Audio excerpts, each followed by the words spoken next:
دوسرے سال حج کے دنوں میں مصر، کوفہ اور بصرہ سے فسادیوں کے وفود دوبارہ مدینہ پہنچے۔ ان شر پسندوں نے مسجد نبی صلی اللہ علیہ وسلم میں فساد برپا کر دیا اور حضرت عثمان اس وقت مسجد نبی میں خطبہ دے رہے تھے۔ انہوں نے پتھر برسا کر نمازیوں کو باہر نکلنے پر مجبور کر دیا۔ پتھروں کی اس بچھاڑ میں حضرت عثمان بھی لہو لہان ہو گئے اور بے ہوش ہو کر منہ کے بل مسجد میں گر پڑے۔ حضرت علی اور دوسرے صحابہ اکرام نے ان سے مذاکرات کیے اور سمجھا بجھا کر واپس بھیج دیا، مگر ایک نئی سازش کے تانے بن کر مفسدین تیسرے روز پھر واپس مدینہ میں داخل ہو گئے اور آ کر بتایا کہ انہیں مصر کے راستہ میں ایک سرکاری ہرکارہ ملا ہے۔ تلاشی لینے پر اس سے ایک خط برآمد ہوا جس میں امیر المومنین نے حاکم مصر کو ہمارے قتل کا حکم دیا ہے۔ حضرت عثمان غنی نے اس خط سے اپنی لا علمی کا اظہار کیا۔ فسادیوں نے مطالبہ کیا کہ اگر یہ خط آپ کا نہیں تو اپنے چیف سیکرٹری مروان بن حکم کو ہمارے حوالے کر دو۔ آپ نے اس سے انکار کر دیا۔ باغیوں نے آگے بڑھ کر آپ کے مکان کا محاصرہ کر لیا جو 40 روز تک جاری رہا۔ اس وقت مدینہ میں 700 مجاہدین تھے۔ حضرت عثمان باغیوں کا سر کچل سکتے تھے۔ آپ کو مشورہ بھی دیا گیا مگر آپ نے فرمایا میں اپنی زندگی میں مدینہ النبی صلی اللہ علیہ وسلم کی سرزمین مسلمانوں کے خون سے سرخ ہوتی نہیں دیکھ سکتا۔ سیدنا عثمان رضی اللہ تعالیٰ عنہ کا آخری خطبہ۔ سیدنا عثمان نے چھت پر کھڑے ہو کر یوں خطاب فرمایا، کیا تمہیں معلوم ہے کہ آن حضرت صلی اللہ علیہ وسلم مدینہ تشریف لائے تو مسجد تنگ تھی۔ آپ صلی اللہ علیہ وسلم نے فرمایا کون اس زمین کو وقف کرے گا، اس کے صلے میں اس کو اس سے بہتر جگہ جنت میں ملے گی۔ تو میں نے آپ صلی اللہ علیہ وسلم کے حکم کی تعمیل کی۔ تو کیا اس مسجد میں تم مجھے نماز پڑھنے نہیں دیتے؟ تم کو خدا کی قسم دیتا ہوں کہ تم جانتے ہو کہ آن حضرت صلی اللہ علیہ وسلم جب مدینہ تشریف لائے تو اس میں روما کے سوا میٹھے پانی کا کوئی کنواں نہ تھا۔ آپ صلی اللہ علیہ وسلم نے فرمایا کہ کون اس کو خرید کر عام مسلمانوں پر وقف کرے گا اور اس سے بہتر اس کو جنت میں ملے گا۔ تو میں نے ہی اس کی تعمیل کی، تو اسی کے پانی پینے سے مجھے محروم رکھ رہے ہو؟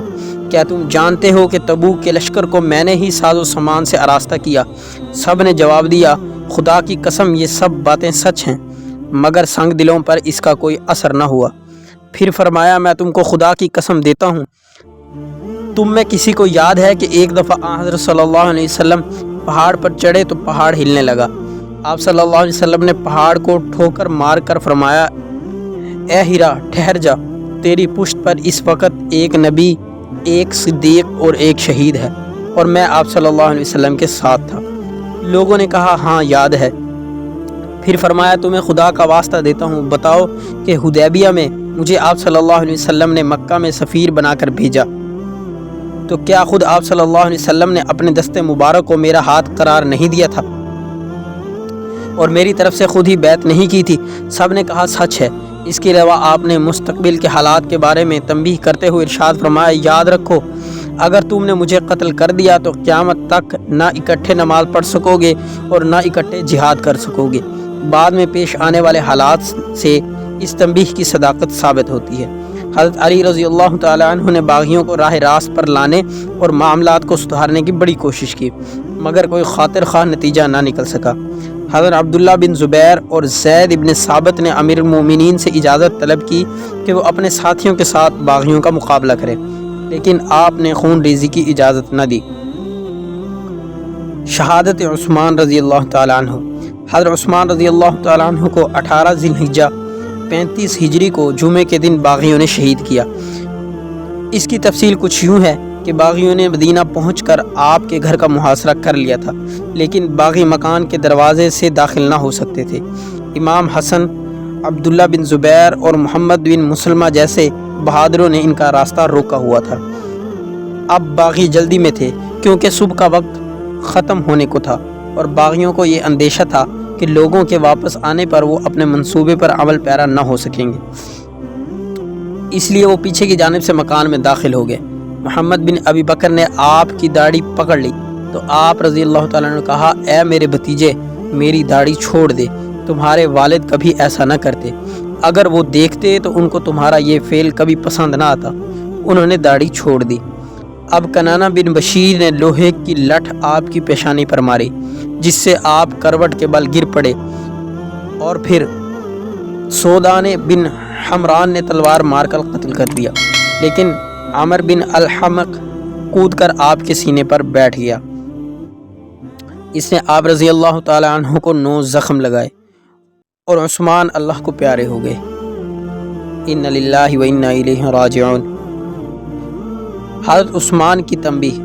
شہادت سے قبل حضرت عثمان رضی اللہ تعالی عنہ تنبیہ کرتے ہوئے ایک بار پھر ارشاد فرمایا، لوگو مجھے قتل نہ کرو اور مجھ سے معافی مانگو، واللہ اگر تم نے مجھے قتل کر دیا تو کبھی سب مل کر نماز نہ پڑھو گے اور نہ کبھی مل کر دشمن سے جہاد کرو گے، ایک دوسرے سے مل کر خون ریزی ہی کرتے رہو گے۔ ان لوگوں نے بیت المال کو لوٹ لیا۔ اس طرح عثمان رضی اللہ تعالیٰ عنہ کی شہادت مسلمانوں کے زوال کی اولین بنیاد بنی، جس کا مداوع آج تک نہ ہو سکا، اور یہ اسلامی تاریخ کا سب سے بڑا حادثہ بن گیا۔ تدفین۔ باغیوں کی رکاوٹ کی وجہ سے آپ کی لاش 2 دن تک گھر میں پڑی رہی۔ یہ حادثہ 18 ذی الحجہ 35 ہجری کو پیش آیا تھا، اور ہفتے کے دن مغرب اور عشاء کے درمیان حضرت جبیر بن مطعم نے نماز جنازہ پڑھائی۔ ان کے ساتھ 16 آدمیوں نے نماز پڑھی۔ ان کو حسب کوکب میں دفن کیا گیا اور قبر کا نشان چھپا دیا گیا۔ ان کی تدفین بغیر غسل کے خون آلود کپڑوں میں ہوئی۔ آپ رضی اللہ تعالیٰ عنہ کی عمر مبارک اس وقت 82 سال تھی، اور آپ کی مدت خلافت 12 سال رہی۔ آپ رضی اللہ تعالیٰ عنہ کی شہادت کے بعد مسلمانوں میں آپسی خانہ جنگی شروع ہو گئی۔ اس میں پہلی جنگ کا آغاز ہوا، جو قصاص عثمان کے سلسلے میں جنگ جمل اور جنگ صفین لڑی گئی۔ ان میں 80,000 مسلمان شہید ہوئے۔ جنگ نہروان میں 3,000 خارجی مارے گئے۔ اسی طرح 83,000 مسلمان مارے گئے۔